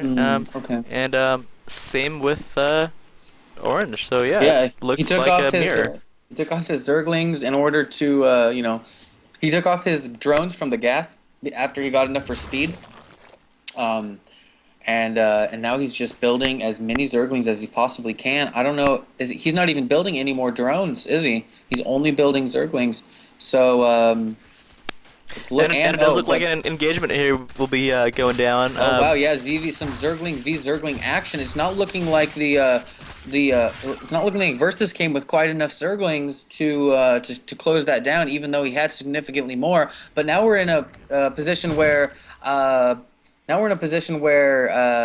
Nabilster has taken an expansion, and Versus chose to use that money to get many more Zerglings, and we're going in for a massive Zergling, almost all in, you could call it. It's looking like he's going to go straight. Oh no, he's going straight for the main base to attack. Will he catch these banelings before they morph and eradicates this army? It doesn't look like he's going for the banelings. Oh, that's a bad time to do it. And he is going to run away. I think he should go straight into this natural expansion here, and try to deny that, because, and honestly, I don't even think he knows about it. Is the problem? I don't even think he knows about this natural, and he's just going to try to hang outside this base. But really, that choke point is very important, because there is going to be no drone transfer to this natural expansion. So what a baneling hit! Every single Zergling. Oh, that is big, and it is looking like Versus has decided to expand as well, but that expansion is is far behind the expansion of Nabilster, and I really wish I could have seen a denial of that natural expansion, because that would have made the entire Zergling push worth it. But now we have Nabilster going back across the map with his own Zerglings. Don't think it's going to be enough to cause any real damage, though. He may get a cancel if he's fast enough. Oh, and it's looking like he is going to morph 3 Bailings to counteract the the Zerglings that are going to come in as a response, which we haven't seen quite yet. And here they come. Can they catch these Bailings before they morph? He gets one. Oh, and... Oh! Wow, he has killed so many Zerglings. The engagements going down for Nabilster are very economical. Yes, Bailings are a strong unit, and he's feeling the frustration that I feel every single day while I play this game. But honestly, I feel like Nabilster has put himself in a very good position. The drone count, he has 17 drones mining minerals versus also 17 drones mining minerals. So it is looking like, as far as drones go, it's pretty even. But the units lost tab, I don't even have to look at it to tell you that. 38. The orange has lost 38 versus Nabilster's 23. So those Bailings have been very, very useful to Nabilster throughout this entire game so far. And it looks like the orange player will be tossing a macro hatch here. Crucifix, why do you think that is? Well, he knows he's behind. He knows he's behind, and he knows that he needs as much larva as he can and as many drones as he can, and I think he's doing that for that reason. Meanwhile, he's going to push in with a big force. He's going to catch all these Zerglings off guard. They're going to just say, you know what, forget it. I'm not even going to try to fight that. I'm going in for a run by into the main, which is going to work out. And he causes him to pull back all of these lings, which they decide, you know what, never mind. I don't even care about those enemy lings. Actually, they went right by.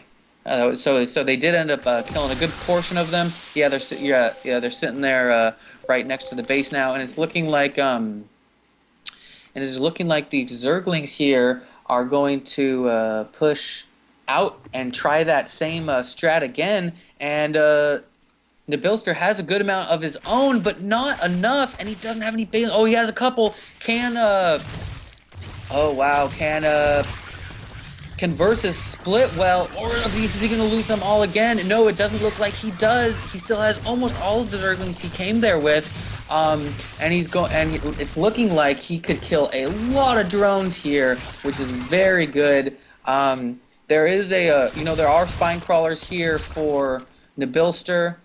This isn't going to be enough to end the game, but he did a pretty good amount of economic damage with the resources lost tab. Now, even though he's lost less units, Nabilster has actually lost more minerals worth. So another big battle right here outside the base, and all those Zerglings go down. I'm surprised that Nabilster didn't use his backup forces to do a flank of some sort, and now it's just looking like Nabilster's trying to distract Versus for as long as possible until he can get some more on the field. Oh, what a Baneling hit. This is happening again and again, where Nabilster is in a position to win the game and then loses his entire Zergling army. Really needs to bring some Bailings of his own next time. I feel is the missing factor here to his army. And it is looking like Orange will be considering his he will be, and I here. think it's a good idea. I think it's a good idea because if he doesn't keep this pressure up, it's going to become he's not going to be able to. Oh wow, this could be good. He uses Bailings to kill the first wave. He's going to kill more drones here. Wow. The amount of drones lost has been very substantial for Nabilster. Only at 16 mining drones right now for Nabilster, while Versus is at 24. So some good play here by Versus. Very, very, very bold. And it's looking like he needs to get these Bailings before they morph. I don't know why he always waits. Maybe he just wants to do as much economic damage as possible. And those Bailings are going to end up... only one's going to blow up, but it only blew up on 2 Lings. And it looks like the first Mutalisk will appear. Now, this may be the first ever burning down supply depot I've ever seen in a ZVZ game. Very cool. And that will go down. Supply capping no one. And another big bailing hit. There is a spine crawler coming in. It is looking like Versus is able to hold off that harass, getting a couple more bailings for the next wave if there is one, which it does look like there will be. I don't think this wave is going to be enough, though. Versus is at the point where he needs to come in with something a little more overwhelming with just Zerglings. I really would like to see some bailings as well. Some bailings come out of Versus as well, but he hasn't been mining gas the whole game. He's not planning on. I don't think he's planning on getting bailings anytime soon. Trying to make this Zergling harass work as well as possible, and it's looking like he's going to use. It's looking like Nabilster was trying to do some harass of his own, but did not happen because of the better Zergling numbers, and it's looking like Nabilster's going to go on to the other side to go into the main wall. Versus goes into the main of his opponent, and looking like two attacks going on here at the same time, but it does look like the orange player does repel this attack. Looking like the orange player will go just tagging next move. Oh my god! All these bailings, and now there's just nothing. There's just nothing for Nabilster at all. The spine crawler will most likely go down. I'm sure more. Oh, and now we do have some Mutalisks on the field, which of course the Zerglings can do nothing about. But there's only 4 of them. I don't know if it's going to be enough for Nabilster to be able to hold off, and there's so many more Zerglings for Versus to use if he wanted to. I feel like he should have. I really wish I could have seen all those. I really wish I could have seen all those Zerglings come down at once to try to just take this down. But meanwhile, we have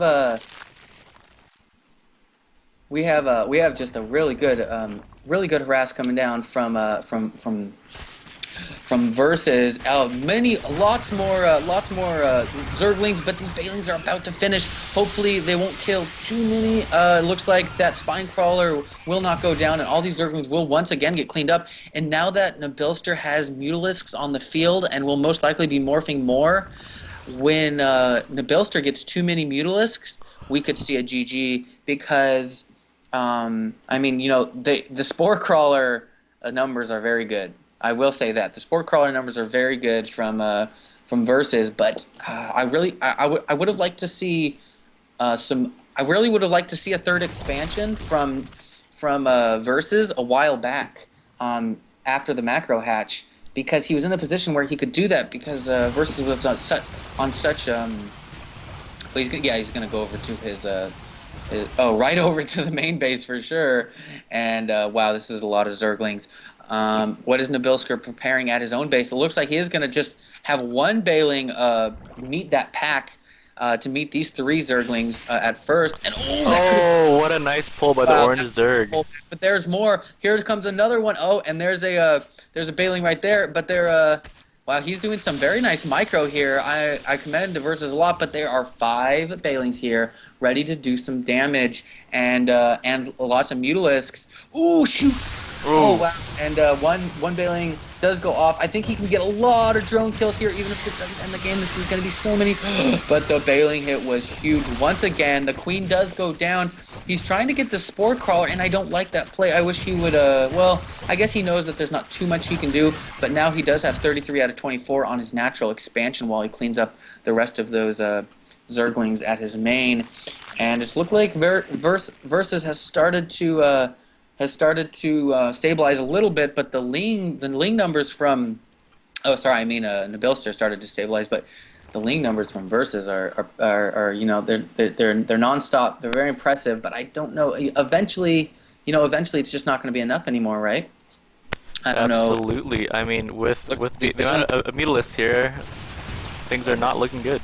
Yeah, the mutes are really what's killing this game, and for Versus, I mean, it was almost an all-in to begin with, and the fact that he's been doing so well, is a testament to his skill. But I think he needs to either transition or do something so overwhelming that the mutes just don't even matter. But the Ling numbers are pretty impressive. 84 Zerglings on the field right now from Versus. He's gonna say, you know what?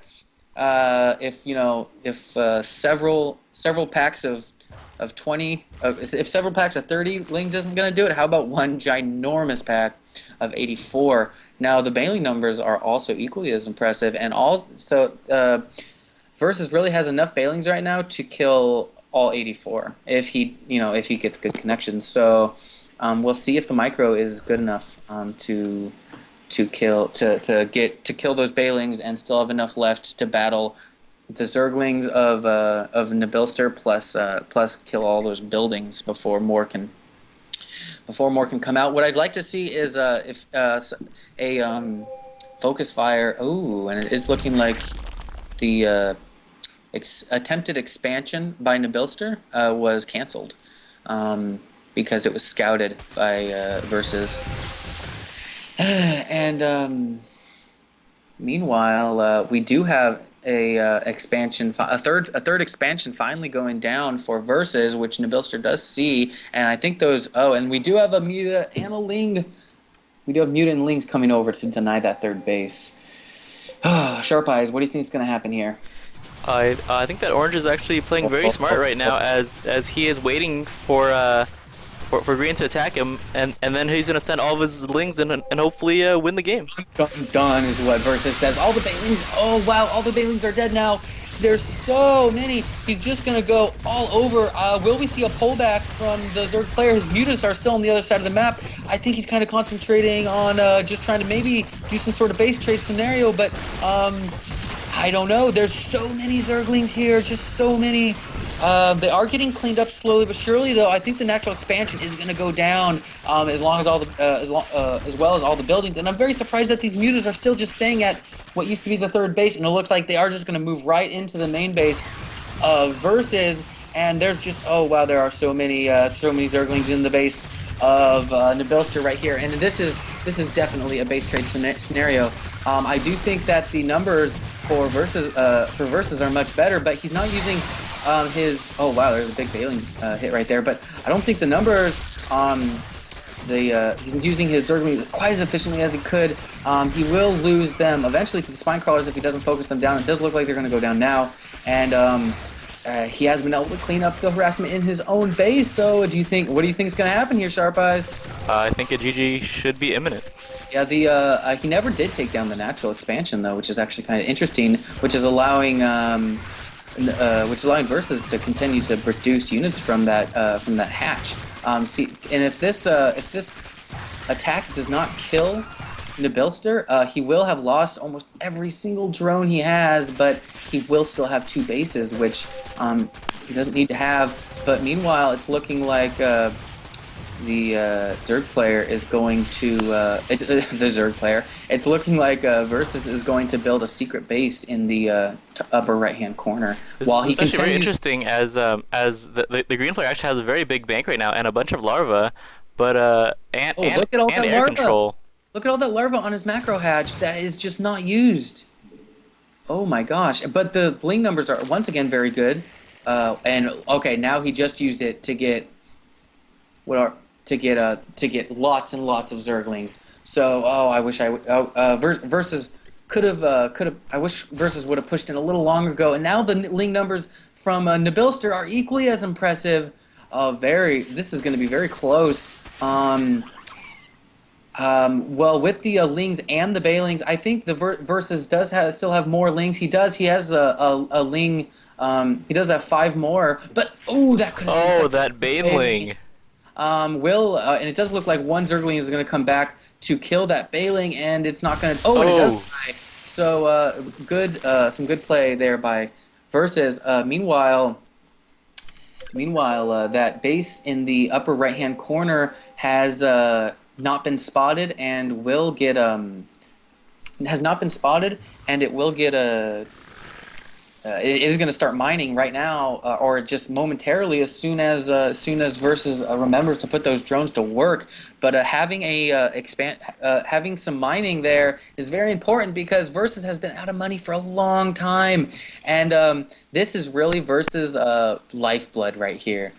He needs to keep this base, and I like that he has some Lings back there just in case.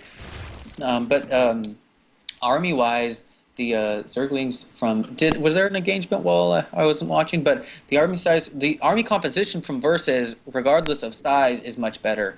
He has speed bailing and so many Zerglings, and it is looking like it's looking like once again Versus is going to move into Nabilster's base while Nabilster moves across the map, and it looks like he decided to come in and then pull back and then come in again. He's trying to micro those bailings, but he allowed Nabilster the time to pull all his units back to his own base. You have to micro against bailings, but the force from Nabilster here is looking really scary. This could be a huge surround. Oh my gosh. Oh, very interesting battle actually, as the Zerglings are dancing. They are, and so that the surround did not happen. Versus says Jeebus, and Jeebus is right at the numbers that we're seeing. The Zergling Versus is going to just go straight into the main, knowing that his army has crossed the map, and now he's at a real Nabilster is completely committed to the space trade. And he does have some Zerglings back to defend. No Bailings though, and the fact that he doesn't know about that secret mining base means that if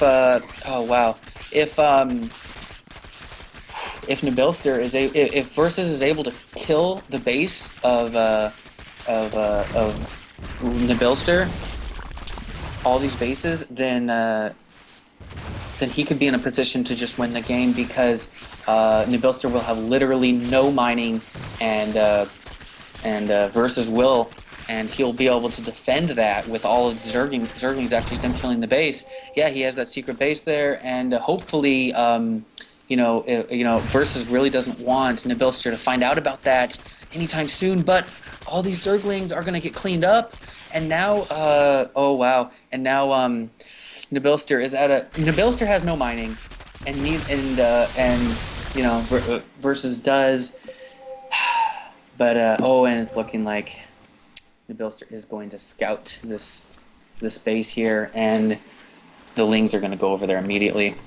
Spine crawlers are going to go down to help the battle, and this may be GG right here. So it is looking like oHHo is going to unfortunately lose this tournament. But that was a very good try. That was a very good try from Versus, and a good game from both players. Absolutely. Losing my voice. We have been talking for quite a while. Mm-hmm. But yeah, good game, guys. And so Nabilster dominate. Once he got into the field, he just dominated the